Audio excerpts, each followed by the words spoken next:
শুভ সন্ধ্যা বন্ধুরা। আজ হলো 29 আগস্ট শুক্রবার।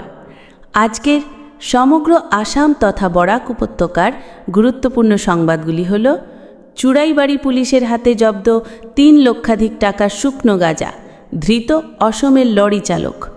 বৃহস্পতিবার দুপুরে চুড়াইবাড়ি থানার পুলিশের নাকা চেকিংয়ে ধরা পড়ল প্রায় 3 লক্ষ টাকার মাদক, ধৃত লরি চালক। জানা যায়, প্রতিদিনের মতো চেকিং পয়েন্টে তালাশি চলাকালীন সময় আগরতলা থেকে আসা AS01MC 6297 নম্বরের একটি কন্টেনার মিনি লরি সন্দেহজনকভাবে আটক করে কর্তব্যরত পুলিশকর্মীরা।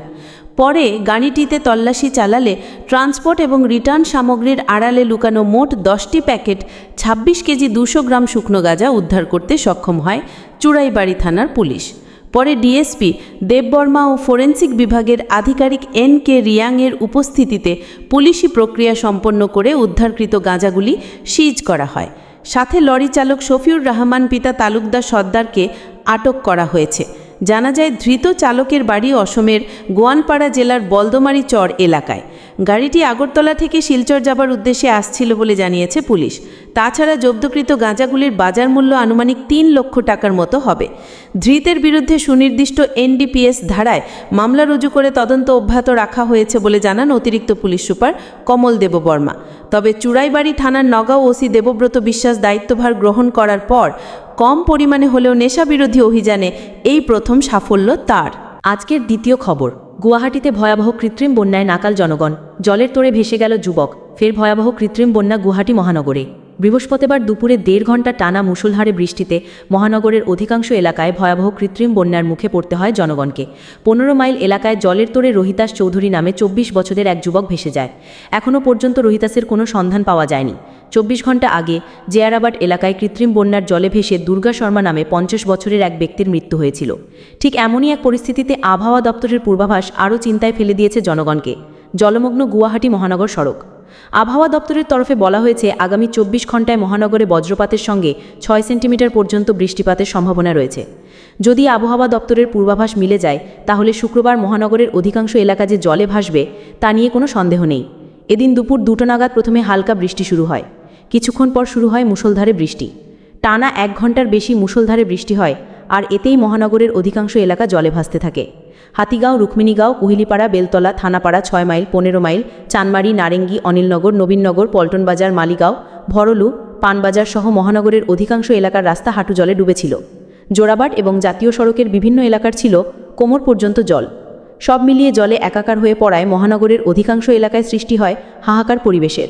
স্বাভাবিকভাবে কৃত্রিম বন্যার মুখে পড়ে নরক যন্ত্রণা ভুগতে হয়েছে পথচারীদের।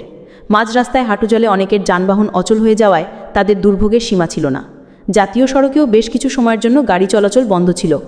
সেই সঙ্গে বিভিন্ন এলাকায় দেখা দেয় তীব্র যানজটও। ঘণ্টার পর ঘণ্টা যানজটে আটকে আমজনতার অবস্থা ছিল নাকাল। কৃত্রিম বন্যার নরক যন্ত্রণার মুখে পড়ে সরকারের বিরুদ্ধে সুর চড়ান অনেকেই। সবারই মুখে ছিল একই প্রশ্ন: আর কতদিন এই যন্ত্রণা সইতে হবে? এদিকে আবহাওয়া দপ্তরের পূর্বাভাস জনগণের কপালে চিন্তার ভাঁজ ফেলে দিয়েছে। কারণ আবহাওয়া দপ্তরের তরফে বলা হয়েছে, শুক্রবার গুয়াহাটি মহানগরে বজ্রপাতের সঙ্গে ভারী বৃষ্টিপাতের সম্ভাবনা রয়েছে। এমনকি মহানগরের বিভিন্ন এলাকায় ভূমিধসের ঘটনার সম্ভাবনা কথাও বলা হয়েছে। অন্যদিকে আগামীকাল খুব দরকার না হলে ঘর থেকে বের হওয়ার জন্য মহানগরবাসীকে আহ্বান জানিয়েছে রাজ্য দুর্যোগ মোকাবিলা বিভাগ। আজকে তৃতীয় খবর: বাংলাদেশ পাচারের পথে বাজেয়াপ্ত 27 কেজি রূপা। রাতে অভিনব পদ্ধতিতে বিপুল পরিমাণ রূপো বাংলাদেশে পাচারের চেষ্টা চলছিল। বিএসএফ জওয়ানদের গাড়িটিকে দেখে সন্দেহ হয়। পরে উদ্ধার করা হলো ওই বিপুল পরিমাণ রূপো। গ্রেফতার করা হয়েছে ওই গাড়ির চালককে। চাঞ্চল্যকর ঘটনাটি ঘটেছে স্বরূপনগরের সীমান্ত এলাকায়। ভারত বাংলাদেশের হাকিমপুর সীমান্ত এলাকা দিয়ে ওই পাচার চলছিল বলে অভিযোগ। বিএসএফ ও স্থানীয় পুলিশ সূত্র জানা গিয়েছে, একটি 4 চাকার গাড়ি হাকিমপুর সীমান্ত এলাকা দিয়ে যাচ্ছিল। ওই গাড়ির গতিবিধি নিয়ে সন্দেহ হয় বিএসএফের 143 নম্বর ব্যাটালিয়নের সীমান্তরক্ষী বাহিনীর জওয়ানদের। গাড়িটিকে দাঁড় করিয়ে চালককে জিজ্ঞাসাবাদে তা কথায় একাধিক অসঙ্গতি ধরা পড়ে। গাড়ির তল্লাশির সময় তেলের ট্যাঙ্ক পরীক্ষা করতেই বেরিয়ে যায় আসল ঘটনা। ট্যাঙ্কের ভিতর থেকে বিপুল পরিমাণ রূপো উদ্ধার হয়।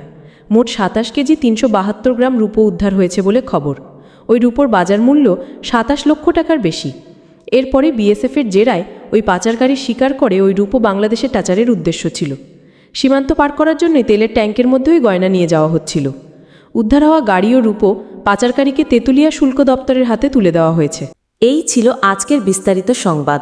আপনাদের কাছে ছোট্ট একটা অনুরোধ, ভিডিওটিতে একটি লাইক করে চ্যানেলটিকে সাবস্ক্রাইব করে পাশে থাকবেন। ধন্যবাদ।